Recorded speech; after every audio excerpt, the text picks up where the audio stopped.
Afterward by Edith Wharton. Oh, there is one, of course, but you'll never know it. The assertion, laughingly flung out 6 months earlier in a bright June garden, came back to Mary Boyne with a sharp perception of its latent significance as she stood, in the December dusk, waiting for the lamps to be brought into the library.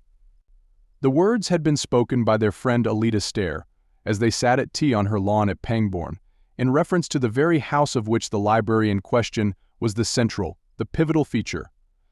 Mary Boyne and her husband, in quest of a country place in one of the southern or southwestern counties, had, on their arrival in England, carried their problem straight to Alida Stair, who had successfully solved it in her own case. But it was not until they had rejected, almost capriciously, several practical and judicious suggestions that she threw it out. Well, there's Lyng, in Dorsetshire. It belongs to Hugo's cousins and you can get it for a song. The reasons she gave for its being obtainable on these terms, its remoteness from a station, its lack of electric light, hot water pipes, and other vulgar necessities, were exactly those pleading in its favor with two romantic Americans perversely in search of the economic drawbacks which were associated, in their tradition, with unusual architectural felicities. I should never believe I was living in an old house unless I was thoroughly uncomfortable. Ned Boyne, the more extravagant of the two, had jocosely insisted. The least hint of convenience would make me think it had been bought out of an exhibition, with the pieces numbered, and set up again. And they had proceeded to enumerate, with humorous precision, their various suspicions and exactions, refusing to believe that the house their cousin recommended was really Tudor till they learned it had no heating system, or that the village church was literally in the grounds till she assured them of the deplorable uncertainty of the water supply. It's too uncomfortable to be true. Edward Boyne had continued to exult as the avowal of each disadvantage was successively wrung from her. But he had cut short his rhapsody to ask, with a sudden relapse to distrust and the ghost, "You've been concealing from us the fact that there is no ghost." Mary, at the moment, had laughed with him, yet almost with her laugh, being possessed of several sets of independent perceptions, had noted a sudden flatness of tone in Alida's answering hilarity. "Oh, Dorsetshire's full of ghosts, you know." Yes, but that won't do. I don't want to have to drive 10 miles to see somebody else's ghost. I want one of my own on the premises. Is there a ghost at Lyng?" His rejoinder had made Alida laugh again, and it was then that she had flung back tantalizingly, "Oh, there is one, of course, but you'll never know it." Never know it. Boyne pulled her up. But what in the world constitutes a ghost except the fact of its being known for one? I can't say. But that's the story, that there's a ghost, but that nobody knows it's a ghost. Well, not till afterward, at any rate. Till afterward. Not till long, long afterward. But if it's once been identified as an unearthly visitant, why hasn't its signalment been handed down in the family? How has it managed to preserve its incognito? Alida could only shake her head. Don't ask me. But it has. And then suddenly Mary spoke up as if from some cavernous depth of divination. Suddenly, long afterward, one says to oneself that was it. She was oddly startled at the sepulchral sound with which her question fell on the banter of the other two, and she saw the shadow of the same surprise flit across Alida's clear pupils. "I suppose so. One just has to wait." "Oh, hang waiting," Ned broke in. "Life's too short for a ghost who can only be enjoyed in retrospect. Can't we do better than that, Mary?" But it turned out that in the event they were not destined to, for within 3 months of their conversation with Mrs. Stair they were established at Lyng, and the life they had yearned for to the point of planning it out in all its daily details had actually begun for them. It was to sit, in the thick December dusk, by just such a wide, hooded fireplace, under just such black oak rafters, with the sense that beyond the mullioned panes the downs were darkening to a deeper solitude. It was for the ultimate indulgence in such sensations that Mary Boyne had endured for nearly 14 years the soul-deadening ugliness of the Middle West, and that Boyne had ground on doggedly at his engineering till, with a suddenness that still made her blink. The prodigious windfall of the Blue Star Mine had put them at a stroke in possession of life and the leisure to taste it. They had never for a moment meant their new state to be one of idleness, but they meant to give themselves only to harmonious activities. She had her vision of painting and gardening. Against a background of gray walls, he dreamed of the production of his long-planned book on the economic basis of culture, and with such absorbing work ahead no existence could be too sequestered. They could not get far enough from the world, or plunge deep enough into the past. Dorsetshire had attracted them from the first by a semblance of remoteness out of all proportion to its geographical position. But to the Boynes it was one of the ever-recurring wonders of the whole incredibly compressed island, a nest of counties as they put it, that for the production of its effects so little of a given quality went so far. That so few miles made a distance, and so short a distance a difference. It's that, Ned had once enthusiastically explained, that gives such depth to their effects, such relief to their least contrasts. They've been able to lay the butter so thick on every exquisite mouthful. The butter had certainly been laid on thick at Lyng. The old grey house, hidden under a shoulder of the downs, had almost all the finer marks of commerce with a protracted past. The mere fact that it was neither large nor exceptional made it to the Boynes abound the more richly in its special sense, the sense of having been for centuries a deep, dim reservoir of life. The life had probably not been of the most vivid order for long periods, no doubt. It had fallen as noiselessly into the past as the quiet drizzle of autumn fell, hour after hour, into the green fish pond between the yews. But these backwaters of existence sometimes breed, in their sluggish depths, strange acuities of emotion, and Mary Boyne had felt from the first the occasional brush of an intenser memory. The feeling had never been stronger than on the December afternoon when, waiting in the library for the belated lamps, she rose from her seat and stood among the shadows of the hearth. Her husband had gone off, after luncheon, for one of his long tramps on the downs. She had noticed of late that he preferred to be unaccompanied on these occasions, and, in the tried security of their personal relations, had been driven to conclude that his book was bothering him, and that he needed the afternoons to turn over in solitude the problems left from the morning's work. Certainly the book was not going as smoothly as she had imagined it would, and the lines of perplexity between his eyes had never been there in his engineering days. Then he had often looked fagged to the verge of illness, but the native demon of worry had never branded his brow. Yet the few pages he had so far read to her, the introduction and a synopsis of the opening chapter, gave evidences of a firm possession of his subject and a deepening confidence in his powers. The fact threw her into deeper perplexity, since, now that he had done with business and its disturbing contingencies, the one other possible element of anxiety was eliminated. Unless it were his health, then? But physically he had gained since they had come to Dorsetshire, grown robuster, ruddier, and fresher-eyed. It was only within the last week that she had felt in him the undefinable change that made her restless in his absence and as tongue-tied in his presence as though it were she who had a secret to keep from him. The thought that there was a secret somewhere between them struck her with a sudden smart rap of wonder, and she looked about her down the dim, long room. Can it be the house, she mused? The room itself might have been full of secrets. They seemed to be piling themselves up, as evening fell, like the layers and layers of velvet shadow dropping from the low ceiling, the dusky walls of books, the smoke-blurred sculpture of the hooded hearth. Why, of course, the house is haunted, she reflected.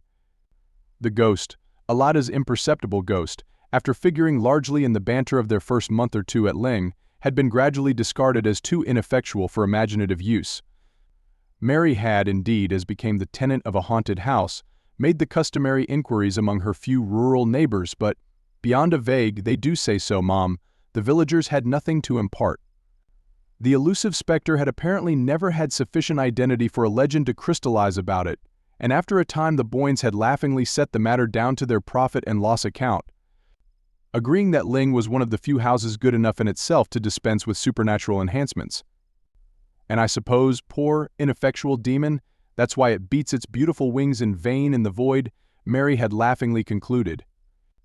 Or, rather, Ned answered, in the same strain, why, amid so much that's ghostly, it can never affirm its separate existence as the ghost. And thereupon their invisible housemate had finally dropped out of their references, which were numerous enough to make them promptly unaware of the loss. Now, as she stood on the hearth, the subject of their earlier curiosity revived in her with a new sense of its meaning, a sense gradually acquired through close daily contact with the scene of the lurking mystery. It was the house itself, of course, that possessed the ghost-seeing faculty, that communed visually but secretly with its own past, and if one could only get into close enough communion with the house, one might surprise its secret and acquire the ghost sight on one's own account. Perhaps, in his long solitary hours in this very room, where she never trespassed till the afternoon, her husband had acquired it already, and was silently carrying the dread weight of whatever it had revealed to him. Mary was too well versed in the code of the spectral world not to know that one could not talk about the ghosts one saw. To do so was almost as great a breach of good breeding as to name a lady in a club. But this explanation did not really satisfy her. What, after all, except for the fun of the frisson, she reflected, would he really care for any of their old ghosts? And then she was thrown back once more on the fundamental dilemma, the fact that one's greater or less susceptibility to spectral influences had no particular bearing on the case, since when one did see a ghost at Lyng, one did not know it. Not till long afterward, Alida Stair had said, "Well, supposing Ned had seen one when they first came, and had known only within the last week what had happened to him." More and more under the spell of the hour, she threw back her searching thoughts to the early days of their tenancy, but at first only to recall a gay confusion of unpacking, settling, arranging of books, and calling to each other from remote corners of the house as treasure after treasure of their habitation revealed itself to them. It was in this particular connection that she presently recalled a certain soft afternoon of the previous October, when, passing from the first rapturous flurry of exploration to a detailed inspection of the old house, she had pressed, like a novel heroine, a panel that opened at her touch, on a narrow flight of stairs leading to an unsuspected flat ledge of the roof which, from below, seemed to slope away on all sides too abruptly for any but practiced feet to scale. The view from this hidden coign was enchanting, and she had flown down to snatch Ned from his papers and give him the freedom of her discovery. She remembered still how, standing on the narrow ledge, he had passed his arm about her while their gaze flew to the long, tossed horizon line of the downs, and then dropped contentedly back to trace the arabesque of yew hedges about the fish pond and the shadow of the cedar on the lawn. And now the other way, he had said, gently turning her about within his arm. And closely pressed to him, she had absorbed, like some long, satisfying draught, the picture of the grey-walled court, the squat lions on the gates, and the lime avenue reaching up to the high road under the downs. It was just then, while they gazed and held each other, that she had felt his arm relax, and heard a sharp hullo that made her turn to glance at him. Distinctly, yes, she now recalled she had seen, as she glanced, a shadow of anxiety, of perplexity, rather, fall across his face, and following his eyes had beheld the figure of a man in loose, grayish clothes, as it appeared to her, who was sauntering down the lime avenue to the court with the tentative gait of a stranger seeking his way. Her short-sighted eyes had given her but a blurred impression of slightness and grayness, with something foreign, or at least unlocal, in the cut of the figure or its garb. But her husband had apparently seen more, seen enough to make him push past her with a sharp "wait," and dash down the twisting stairs without pausing to give her a hand for the descent. A slight tendency to dizziness obliged her, after a provisional clutch at the chimney against which they had been leaning, to follow him down more cautiously. And when she had reached the attic landing, she paused again for a less definite reason, leaning over the oak banister to strain her eyes through the silence of the brown, sun-flecked depths below.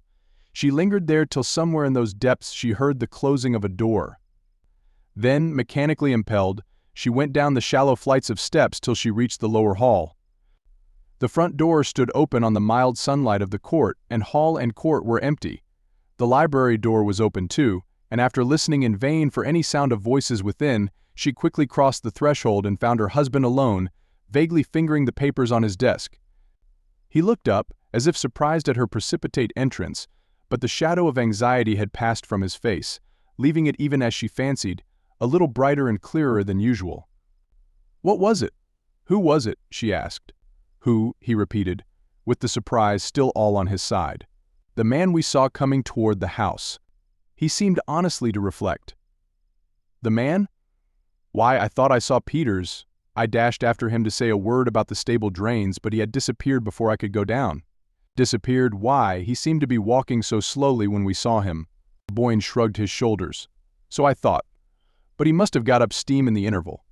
What do you say to our trying a scramble up Meldon Steep before sunset?" That was all.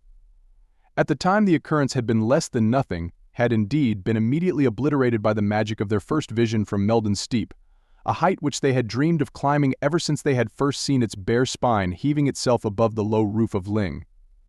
Doubtless it was the mere fact of the other incidents having occurred on the very day of their ascent to Meldon that had kept it stored away in the unconscious fold of association from which it now emerged. for in itself it had no mark of the portentous. At the moment there could have been nothing more natural than that Ned should dash himself from the roof in the pursuit of dilatory tradesmen. It was the period when they were always on the watch for one or the other of the specialists employed about the place, always lying in wait for them and dashing out at them with questions, reproaches, or reminders. And certainly in the distance the gray figure had looked like Peter's. Yet now, as she reviewed the rapid scene, she felt her husband's explanation of it to have been invalidated by the look of anxiety on his face. Why had the familiar appearance of Peter's made him anxious? Why, above all, if it was of such prime necessity to confer with that authority on the subject of the stable drains, had the failure to find him produced such a look of relief? Mary could not say that any one of these considerations had occurred to her at the time, yet from the promptness with which they now marshaled themselves at her summons, she had a sudden sense that they must all along have been there, waiting their hour. Weary with her thoughts, she moved toward the window. The library was now completely dark, and she was surprised to see how much faint light the outer world still held. As she peered out into it across the court, a figure shaped itself in the tapering perspective of bare lines.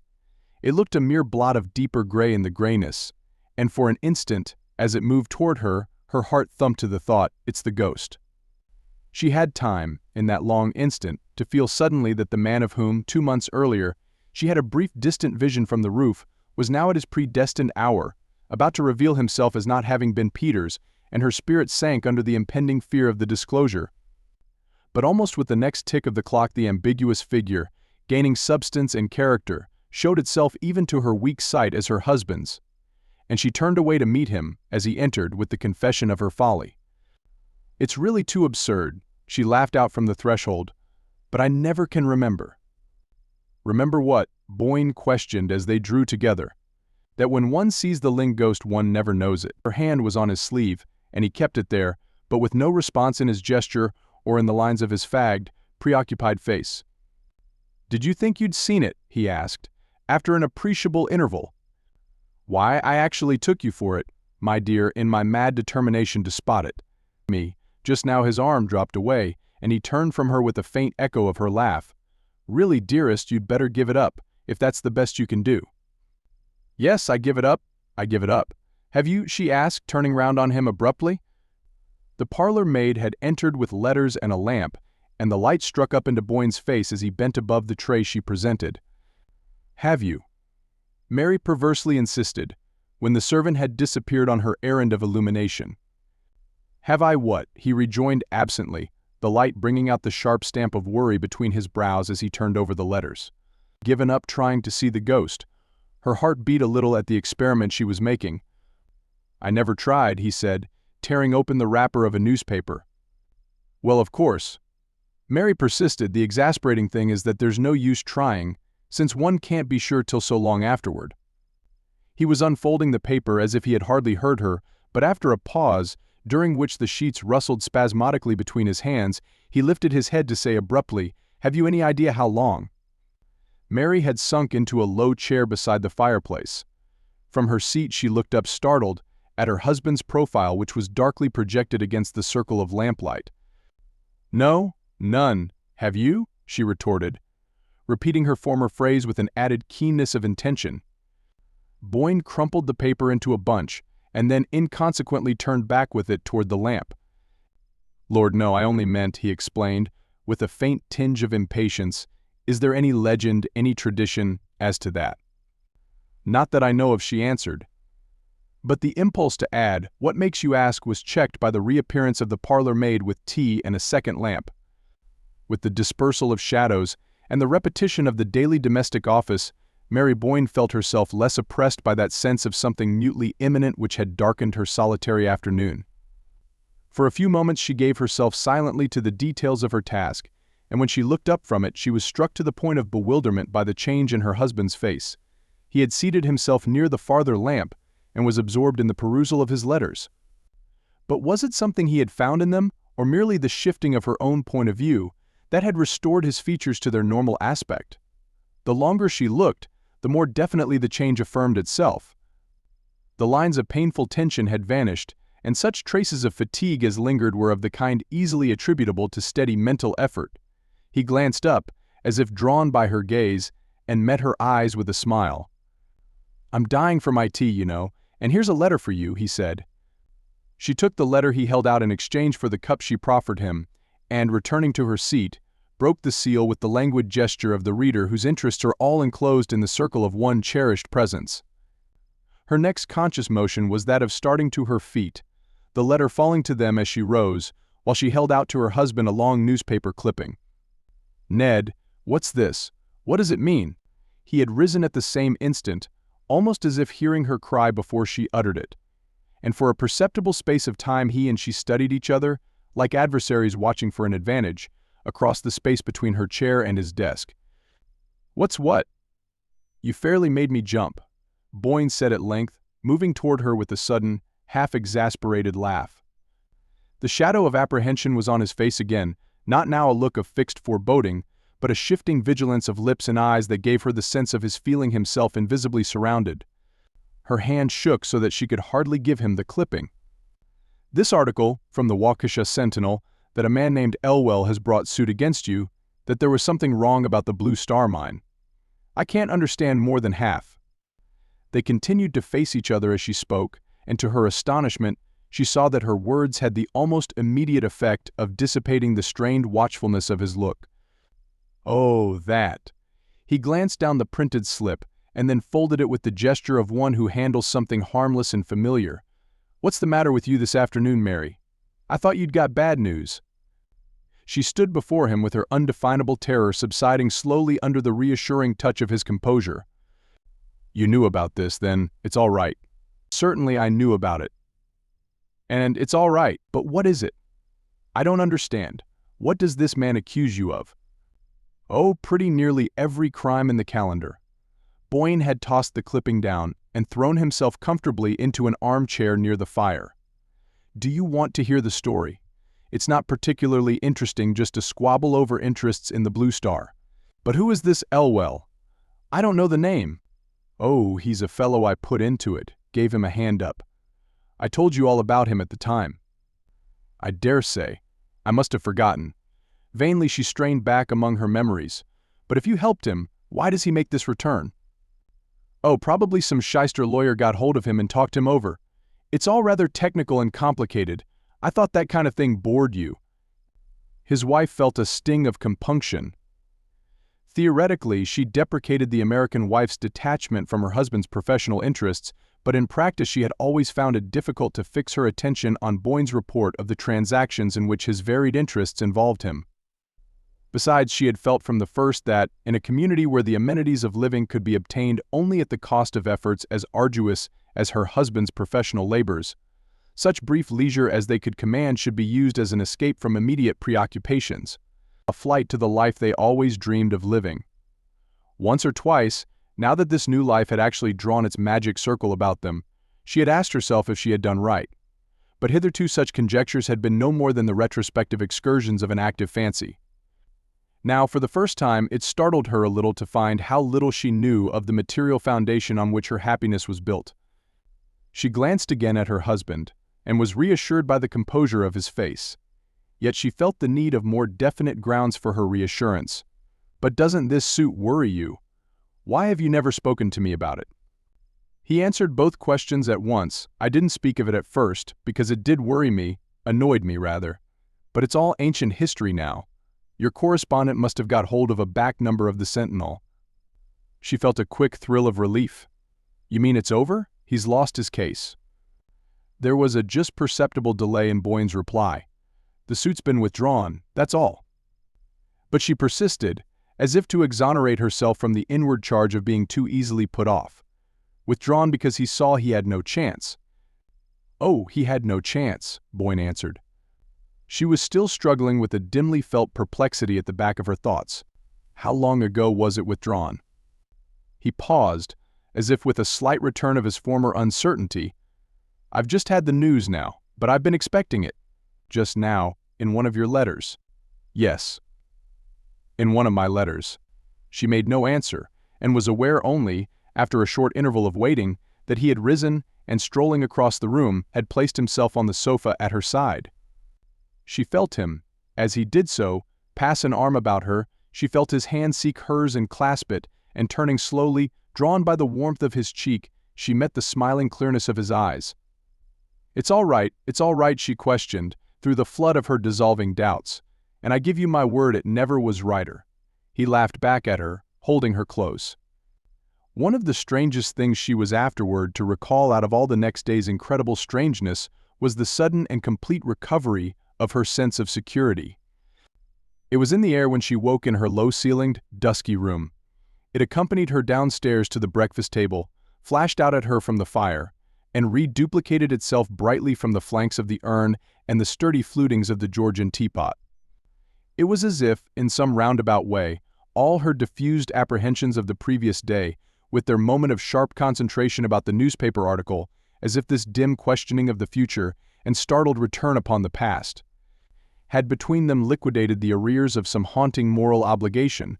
If she had indeed been careless of her husband's affairs, it was, her new state seemed to prove, because her faith in him instinctively justified such carelessness. And his right to her faith had overwhelmingly affirmed itself in the very face of menace and suspicion. She had never seen him more untroubled, more naturally and unconsciously in possession of himself, than after the cross-examination to which she had subjected him. It was almost as if he had been aware of her lurking doubts, and had wanted the air cleared as much as she did. It was as clear, thank heaven, as the bright outer light that surprised her almost with a touch of summer when she issued from the house for her daily round of the gardens. She had left Boyne at his desk, indulging herself, as she passed the library door, by a last peep at his quiet face, where he bent, pipe in his mouth, above his papers, and now she had her own morning's task to perform. The task involved on such charmed winter days almost as much delighted loitering about the different quarters of her demesne as if spring were already at work on shrubs and borders. There were such inexhaustible possibilities still before her, such opportunities to bring out the latent graces of the old place, without a single irreverent touch of alteration, that the winter months were all too short to plan what spring and autumn executed. And her recovered sense of safety gave, on this particular morning, a peculiar zest to her progress through the sweet, still place. She went first to the kitchen garden, where the espaliered pear trees drew complicated patterns on the walls, and pigeons were fluttering and preening about the silvery slated roof of their cot. There was something wrong about the piping of the hothouse, and she was expecting an authority from Dorchester who was to drive out between trains and make a diagnosis of the boiler. But when she dipped into the damp heat of the greenhouses, among the spice scents and waxy pinks and reds of old-fashioned exotics, even the flora of Lyng was in the note. She learned that the great man had not arrived, and the day being too rare to waste in an artificial atmosphere, she came out again and paced slowly along the springy turf of the bowling green to the gardens behind the house. At their farther end rose a grass terrace, commanding, over the fish pond and the yew hedges, a view of the long house front, with its twisted chimney stacks and the blue shadows of its roof angles, all drenched in the pale gold moisture of the air. Seen thus, across the level tracery of the yews, under the suffused, mild light, it sent her, from its open windows and hospitably smoking chimneys, the look of some warm human presence, of a mind slowly ripened on a sunny wall of experience. She had never before had so deep a sense of her intimacy with it, such a conviction that its secrets were all beneficent, kept, as they said to children, for one's good. So complete a trust in its power to gather up her life, and Ned's into the harmonious pattern of the long, long story it sat there weaving in the sun. She heard steps behind her, and turned, expecting to see the gardener, accompanied by the engineer from Dorchester. But only one figure was in sight, that of a youngish, slightly built man, who, for reasons she could not on the spot have specified, did not remotely resemble her preconceived notion of an authority on hothouse boilers. The newcomer, on seeing her, lifted his hat and paused with the air of a gentleman, perhaps a traveler, desirous of having it immediately known that his intrusion is involuntary. The local fame of Lyng occasionally attracted the more intelligent sightseer, and Mary half expected to see the stranger dissemble a camera, or justify his presence by producing it. But he made no gesture of any sort, and after a moment she asked, in a tone responding to the courteous deprecation of his attitude, "Is there anyone you wish to see?" "I came to see Mr. Boyne," he replied. His intonation, rather than his accent, was faintly American, and Mary, at the familiar note, looked at him more closely. The brim of his soft felt hat cast a shade on his face, which thus obscured wore to her short-sighted gaze a look of seriousness, as of a person arriving, on business, and civilly but firmly aware of his rights. Past experience had made Mary equally sensible to such claims, but she was jealous of her husband's morning hours and doubtful of his having given anyone the right to intrude on them. "Have you an appointment with Mr. Boyne?" she asked. He hesitated, as if unprepared for the question. "Not exactly an appointment," he replied. "Then I'm afraid, this being his working time, that he can't receive you now. Will you give me a message, or come back later?" The visitor, again lifting his hat, briefly replied that he would come back later, and walked away, as if to regain the front of the house. As his figure receded down the walk between the yew hedges, Mary saw him pause and look up an instant at the peaceful house front bathed in faint winter sunshine. And it struck her, with a tardy touch of compunction, that it would have been more humane to ask if he had come from a distance, and to offer in that case to inquire if her husband could receive him. But as the thought occurred to her, he passed out of sight behind a pyramidal yew, and at the same moment her attention was distracted by the approach of the gardener, attended by the bearded pepper and salt figure of the boiler-maker from Dorchester. The encounter with this authority led to such far-reaching issues that they resulted in his finding it expedient to ignore his train, and beguiled Mary into spending the remainder of the morning in absorbed confabulation among the greenhouses. She was startled to find, when the colloquy ended, that it was nearly luncheon time, and she half expected, as she hurried back to the house, to see her husband coming out to meet her. But she found no one in the court but an under-gardener raking the gravel, and the hall, when she entered it, was so silent that she guessed Boyne to be still at work behind the closed door of the library. Not wishing to disturb him, she turned into the drawing-room, and there, at her writing table, lost herself in renewed calculations of the outlay to which the morning's conference had committed her. The knowledge that she could permit herself such follies had not yet lost its novelty. And somehow, in contrast to the vague apprehensions of the previous days, it now seemed an element of her recovered security, of the sense that, as Ned had said, things in general had never been righter. She was still luxuriating in a lavish play of figures when the parlor maid from the threshold roused her with a dubiously worded inquiry as to the expediency of serving luncheon. It was one of their jokes that Trimble announced luncheon as if she were divulging a state secret, and Mary, intent upon her papers, merely murmured an absent-minded assent. She felt Trimble wavering expressively on the threshold as if in rebuke of such offhand acquiescence. Then her retreating steps sounded down the passage, and Mary, pushing away her papers, crossed the hall and went to the library door. It was still closed, and she wavered in her turn, disliking to disturb her husband, yet anxious that he should not exceed his normal measure of work. As she stood there, balancing her impulses, the esoteric Trimble returned with the announcement of luncheon, and Mary, thus impelled, opened the door and went into the library. Boyne was not at his desk, and she peered about her, expecting to discover him at the bookshelves somewhere down the length of the room, but her call brought no response, and gradually it became clear to her that he was not in the library. She turned back to the parlor maid. "Mr. Boyne must be upstairs. Please tell him that luncheon is ready." The parlor maid appeared to hesitate between the obvious duty of obeying orders and an equally obvious conviction of the foolishness of the injunction laid upon her. The struggle resulted in her saying doubtfully, "If you please, madam, Mr. Boyne's not upstairs." "Not in his room, are you sure?" "I'm sure, madam."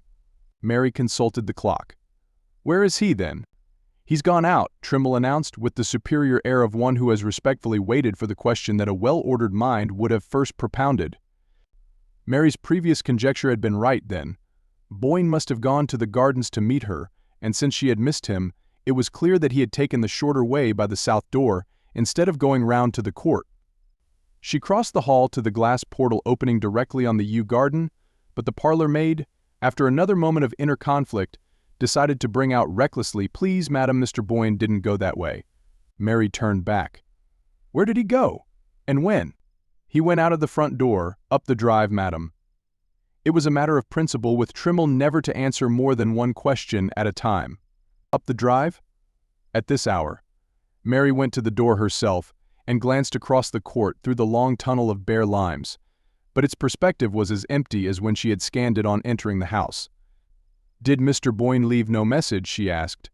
Trimble seemed to surrender herself to a last struggle with the forces of chaos. "No, madam, he just went out with the gentleman." "The gentleman? What gentleman?" Mary wheeled about, as if to front this new factor. "The gentleman who called, madam," said Trimble, resignedly.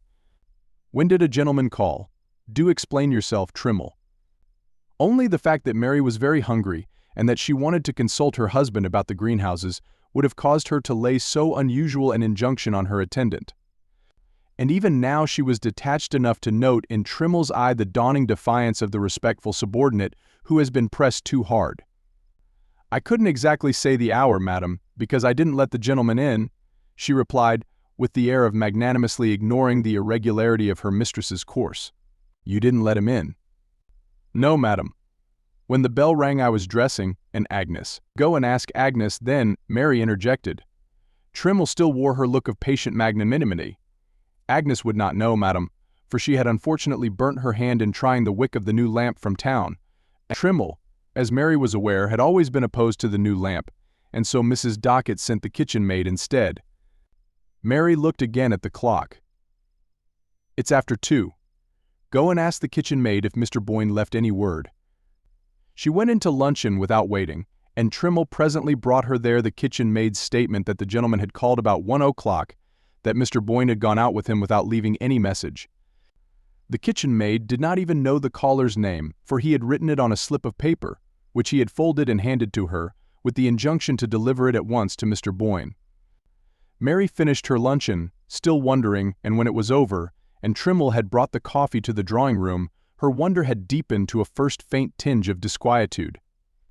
It was unlike Boyne to absent himself without explanation at so unwonted an hour, and the difficulty of identifying the visitor whose summons he had apparently obeyed made his disappearance the more unaccountable. Mary Boyne's experience as the wife of a busy engineer, subject to sudden calls and compelled to keep irregular hours, had trained her to the philosophic acceptance of surprises. But since Boyne's withdrawal from business he had adopted a Benedictine regularity of life. As if to make up for the dispersed and agitated years, with their stand-up lunches and dinners rattled down to the joltings of the dining car, he cultivated the last refinements of punctuality and monotony, discouraging his wife's fancy for the unexpected, and declaring that to a delicate taste there were infinite gradations of pleasure in the fixed recurrences of habit. Still, since no life can completely defend itself from the unforeseen, it was evident that all Boyne's precautions would sooner or later prove unavailable, and Mary concluded that he had cut short a tiresome visit by walking with his caller to the station, or at least accompanying him for part of the way. This conclusion relieved her from farther preoccupation, and she went out herself to take up her conference with the gardener.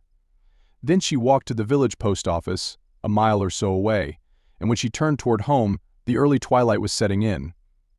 She had taken a footpath across the downs, and as Boyne, meanwhile, had probably returned from the station by the high road, there was little likelihood of their meeting on the way. She felt sure, however, of his having reached the house before her.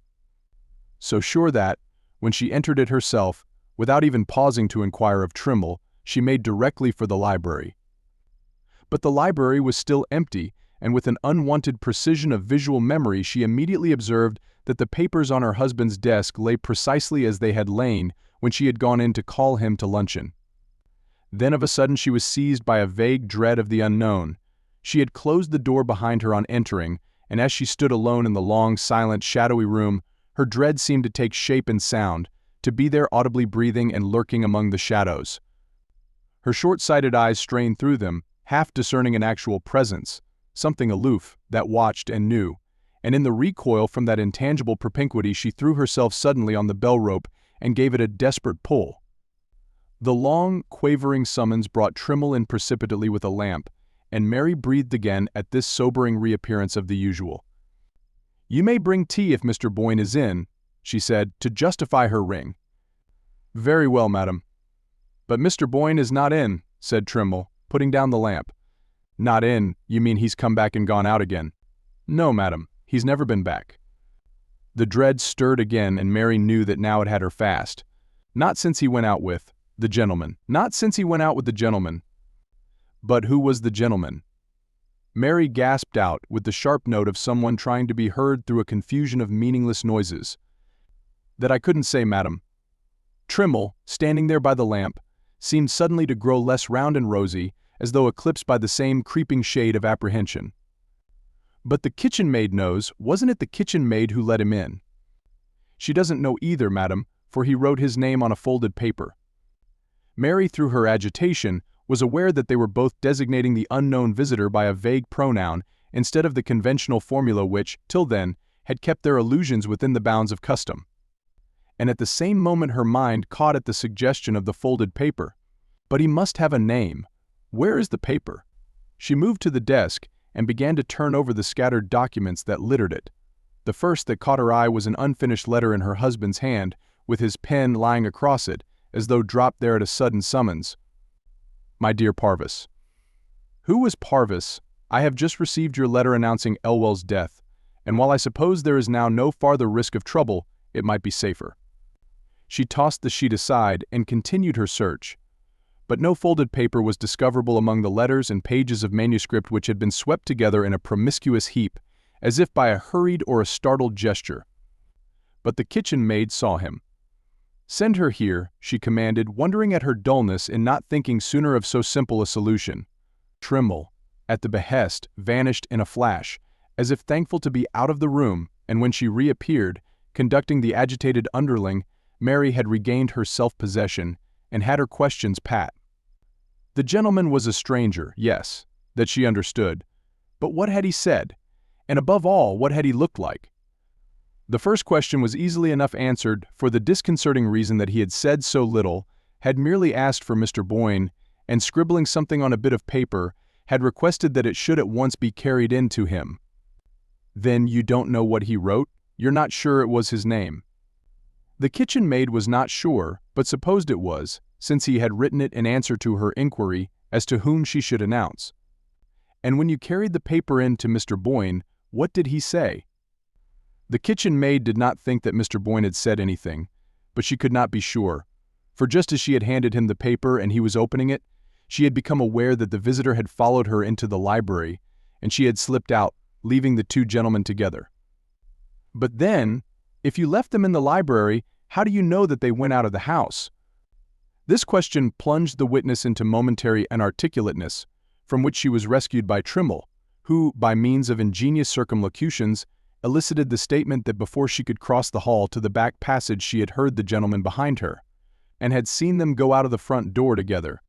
"Then, if you saw the gentleman twice, you must be able to tell me what he looked like." But with this final challenge to her powers of expression, it became clear that the limit of the kitchen maid's endurance had been reached. The obligation of going to the front door to show in a visitor was in itself so subversive of the fundamental order of things that it had thrown her faculties into hopeless disarray, and she could only stammer out, after various panting efforts at evocation, "His hat, mum, was different like," as you might say. Different? How different Mary flashed out at her own mind, in the same instant, leaping back to an image left on it that morning, but temporarily lost under layers of subsequent impressions. "His hat had a wide brim, you mean? And his face was pale, a youngish face." Mary pressed her, with a white-lipped intensity of interrogation, but if the kitchen maid found any adequate answer to this challenge, it was swept away for her listener down the rushing current of her own convictions. The stranger in the garden. Why had Mary not thought of him before? She needed no one now to tell her that it was he who had called for her husband and gone away with him. But who was he, and why had Boyne obeyed his call? It leaped out at her suddenly, like a grin out of the dark, that they had often called England so little, such a confoundedly hard place to get lost in. A confoundedly hard place to get lost in. That had been her husband's phrase. And now, with the whole machinery of official investigation sweeping its flashlights from shore to shore and across the dividing straits, now with Boyne's name blazing from the walls of every town and village, his portrait, how that wrung her, hawked up and down the country like the image of a hunted criminal. Now the little compact, populous island so policed, surveyed, and administered revealed itself as a sphinx-like guardian of abysmal mysteries, staring back into his wife's anguished eyes as if with the malicious joy of knowing something they would never know. In the fortnight since Boyne's disappearance there had been no word of him, no trace of his movements. Even the usual misleading reports that raise expectancy in tortured bosoms had been few and fleeting. No one but the bewildered kitchen maid had seen him leave the house, and no one else had seen the gentleman who accompanied him.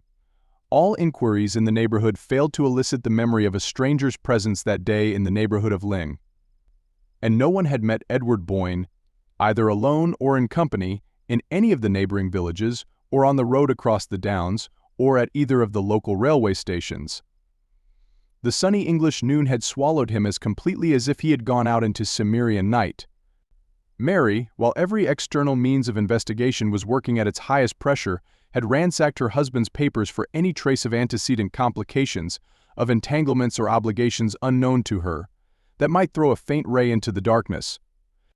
But if any such had existed in the background of Boyne's life, they had disappeared as completely as the slip of paper on which the visitor had written his name.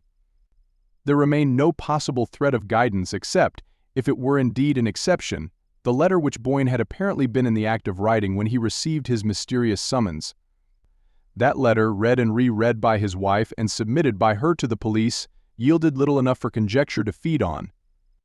I have just heard of Elwell's death, and while I suppose there is now no farther risk of trouble, it might be safer, that was all.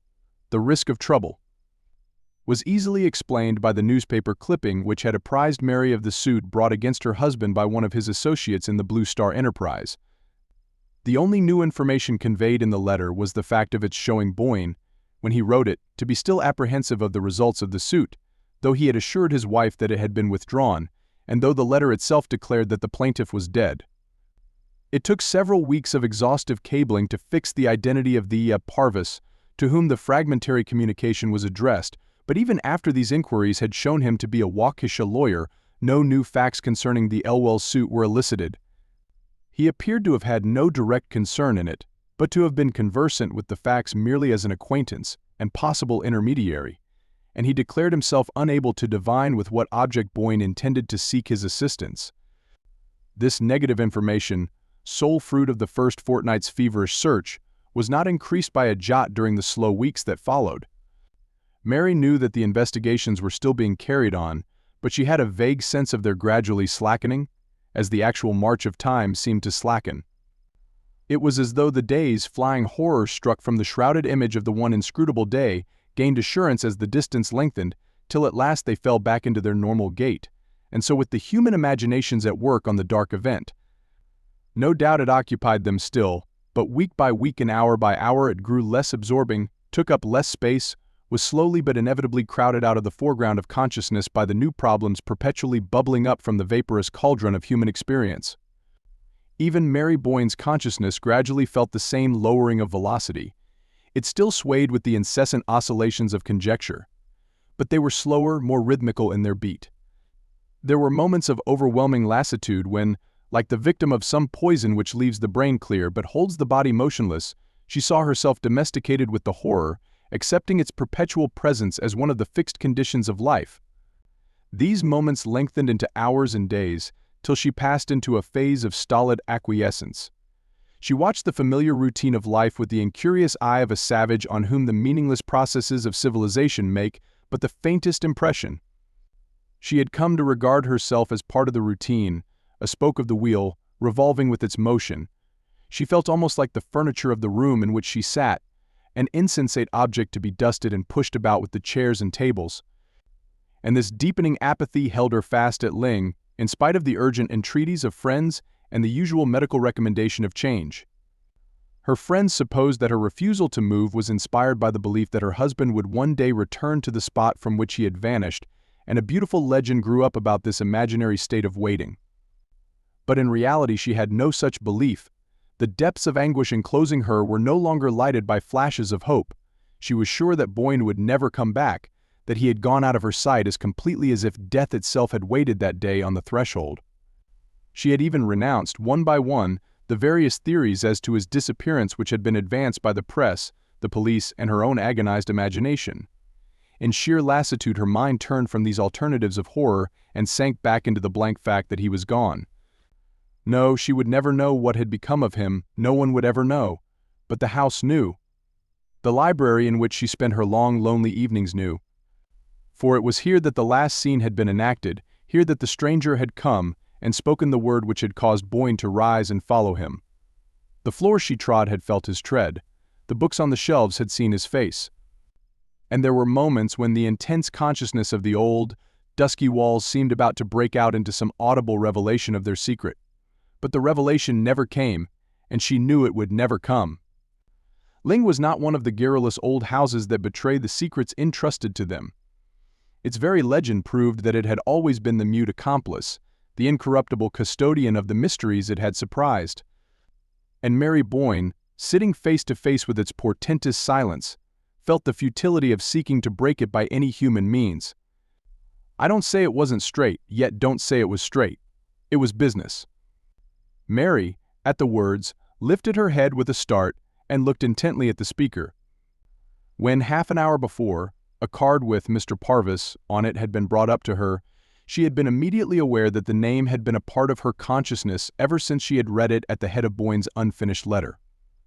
In the library she had found awaiting her a small neutral-tinted man with a bald head and gold eye-glasses, and it sent a strange tremor through her to know that this was the person to whom her husband's last known thought had been directed. Parvis, civilly, but without vain preamble, in the manner of a man who has his watch in his hand, had set forth the object of his visit. He had run over to England on business, and finding himself in the neighborhood of Dorchester, had not wished to leave it without paying his respects to Mrs. Boyne, and without asking her, if the occasion offered, what she meant to do about Bob Elwell's family. The words touched the spring of some obscure dread in Mary's bosom. Did her visitor, after all, know what Boyne had meant by his unfinished phrase? She asked for an elucidation of his question, and noticed at once that he seemed surprised at her continued ignorance of the subject. Was it possible that she really knew as little as she said? "I know nothing, you must tell me," she faltered out, and her visitor thereupon proceeded to unfold his story. It threw even to her confused perceptions and imperfectly initiated vision a lurid glare on the whole hazy episode of the Blue Star Mine. Her husband had made his money in that brilliant speculation at the cost of getting ahead of someone less alert to seize the chance. The victim of his ingenuity was young Robert Elwell, who had put him onto the Blue Star scheme. Parvis, at Mary's first startled cry, had thrown her a sobering glance through his impartial glasses. Bob Elwell wasn't smart enough, that's all.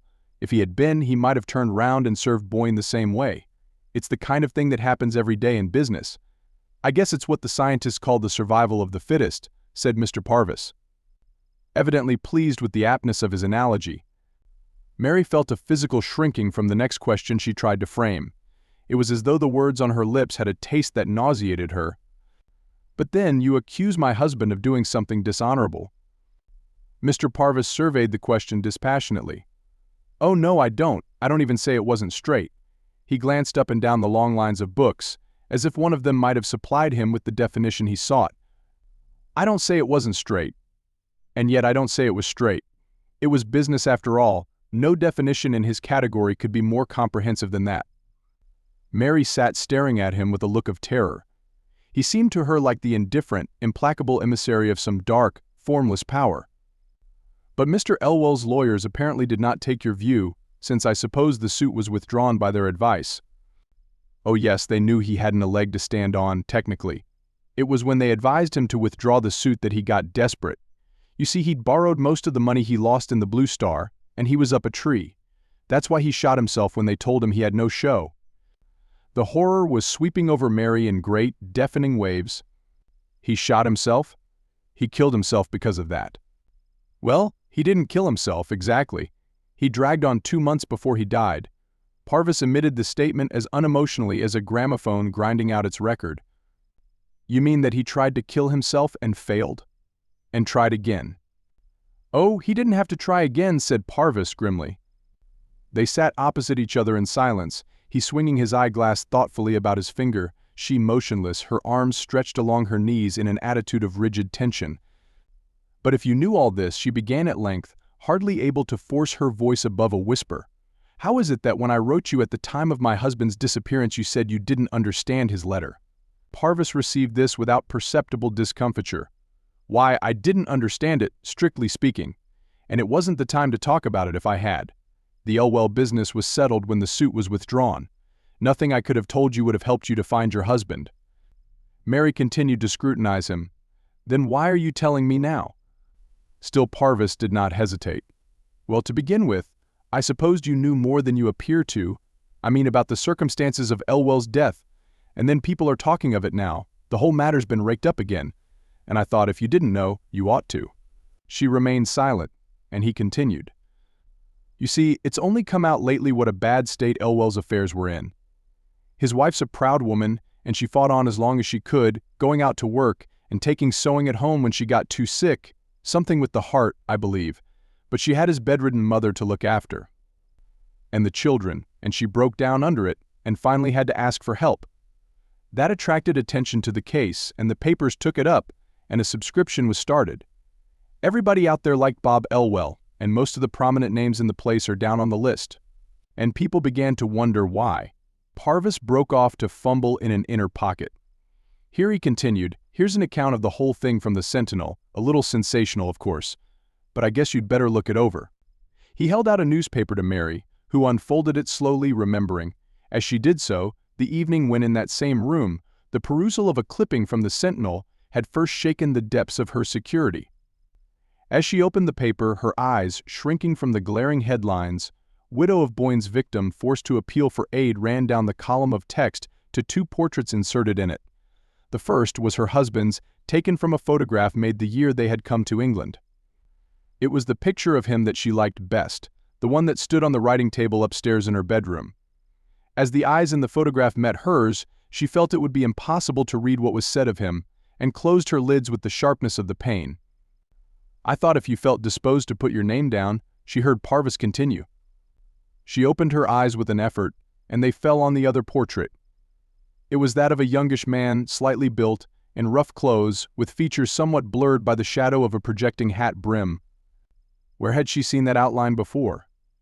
She stared at it confusedly, her heart hammering in her throat and ears. Then she gave a cry. "This is the man who came for my husband." She heard Parvis start to his feet, and was dimly aware that she had slipped backward into the corner of the sofa, and that he was bending above her in alarm. With an intense effort she straightened herself, and reached out for the paper, which she had dropped. "It's the man! I should know him anywhere," she cried in a voice that sounded in her own ears like a scream. Parvis's voice seemed to come to her from far off, down endless, fog-muffled windings. "Mrs. Boyne, you're not very well. Shall I call somebody? Shall I get a glass of water?" "No, no, no," she threw herself toward him, her hand frantically clenching the newspaper. "I tell you, it's the man. I know him. He spoke to me in the garden." Parvis took the journal from her, directing his glasses to the portrait. "It can't be Mrs. Boyne. It's Robert Elwell." Robert Elwell, her white stare seemed to travel into space. Then it was Robert Elwell who came for him. Came for Boyne? The day he went away, Parvis's voice dropped as hers rose. He bent over, laying a fraternal hand on her, as if to coax her gently back into her seat. "Why Elwell was dead. Don't you remember?" Mary sat with her eyes fixed on the picture, unconscious of what he was saying. "Don't you remember Boyne's unfinished letter to me, the one you found on his desk that day? It was written just after he'd heard of Elwell's death." She noticed an odd shake in Parvis's unemotional voice. "Surely you remember that he urged her." Yes, she remembered. That was the profoundest horror of it. Elwell had died the day before her husband's disappearance, and this was Elwell's portrait, and it was the portrait of the man who had spoken to her in the garden. She lifted her head and looked slowly about the library. The library could have borne witness that it was also the portrait of the man who had come in that day to call Boyne from his unfinished letter. Through the misty surgings of her brain she heard the faint boom of half-forgotten words, words spoken by Alida Stair on the lawn at Pangbourne before Boyne and his wife had ever seen the house at Lyng, or had imagined that they might one day live there. "This was the man who spoke to me," she repeated. She looked again at Parvis. He was trying to conceal his disturbance under what he imagined to be an expression of indulgent commiseration, but the edges of his lips were blue. "He thinks me mad. But I'm not mad," she reflected. And suddenly there flashed upon her a way of justifying her strange affirmation. She sat quiet, controlling the quiver of her lips and waiting till she could trust her voice to keep its habitual level. Then she said, looking straight at Parvis, "Will you answer me one question, please? When was it that Robert Elwell tried to kill himself?" When Parvis stammered. "Yes, the date. Please try to remember." She saw that he was growing still more afraid of her. I have a reason, she insisted gently. Yes, yes. Only I can't remember. About 2 months before, I should say. I want the date, she repeated. Parvis picked up the newspaper. We might see here, he said, still humoring her. He ran his eyes down the page. Here it is. Last October the. She caught the words from him. The 20th, wasn't it?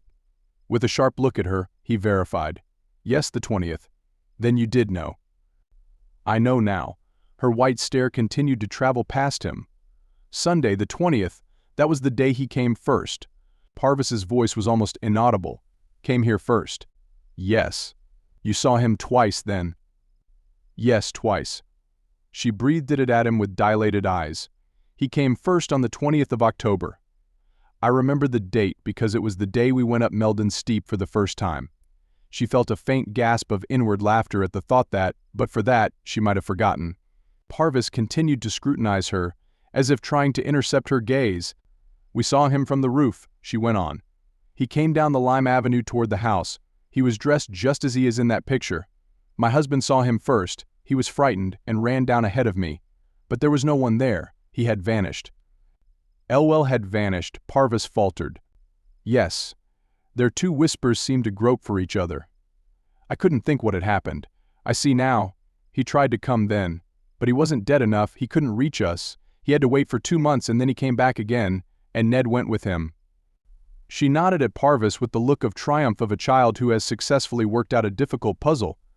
But suddenly she lifted her hands with a desperate gesture, pressing them to her bursting temples.